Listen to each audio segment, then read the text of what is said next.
Hello everyone, Chance here, and today we are planting what I believe to be rubber plant. As you can see, it's very sad and I believe it has root rot, so let's get into it. To begin with, there's a couple things you'll need. First is a plant, second is a new pot to put it in, and third, I like to have an extra planter without drainage in it. This is used to get some of that extra dirt off there, especially if this is root rotted. I'm going to be using Mother Earth Cocoa Peat Performance Soil. I really like this stuff. It has really good drainage, so let's go.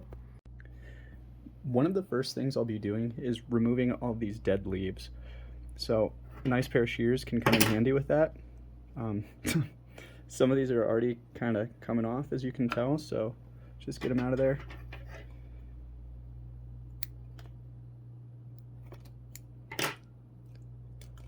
All right.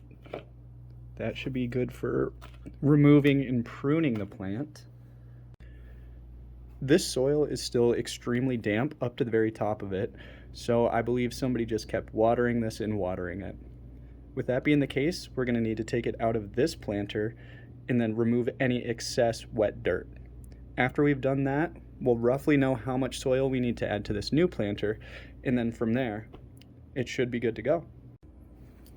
In order to remove the plant from its container, I like to take a hand, place it around the base of the plant, and tip it. All right, as you can see, it's quite messy. Some chunks will fall off like that, but that's good because we're getting rid of a lot of this wet soil. The roots, none of them fell out. They're still attached to the plant itself, so now we have a pretty good baseline of what we're looking for in terms of root rot and how much soil we want to transfer over into the new pot. At this point, if you do see any roots, you can tease them out, and that's really helpful for root rotted plants, especially in a lot of really damp soil, so it can help dry out the rest of it. But in this situation, we don't really have to do that. So we can just start adding soil to our pot.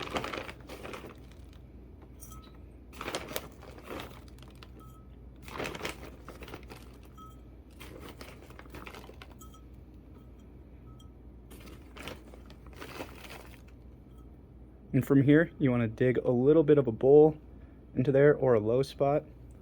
And you can kind of just set the plant in there, see how it'll sit. And that's pretty good.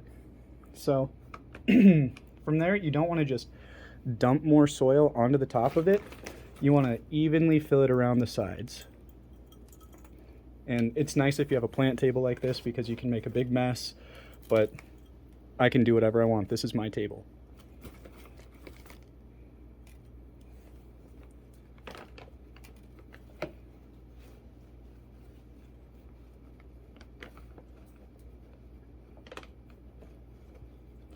You don't want to compact it down too much, and as you can see, the soil level is still pretty even.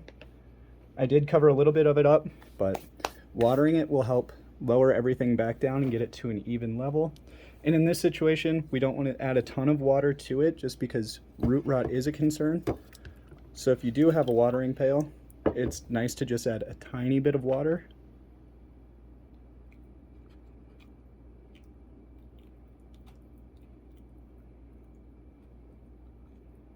Just to kind of help condense some of that. All right, but that should do it. All right, there we have it. You can see the original darker soil here and the lighter soil that we added to it. Adding a little bit of water helps settle it all down, but you don't want to add too much to where you're contributing to the root rot. In this old soil, you can see it's still wet all the way down to the bottom. So somebody put way too much water in here, and I think that's why the plant was so unhealthy. But you know, that's the wonderful thing about plants is you can find them very neglected and abused for $4 in a random shop, and still they can turn into something beautiful. Have a great day, and thank you for your time. I hope you learned something. Goodbye. One last thing that I wanted to add was that when you go through and if you suspect root rot, something you might want to do is go through and look at the physical state of the roots. In this situation where this main part of the plant looked pretty healthy, I feel pretty confident that I can leave the soil as it was and we will see how that goes.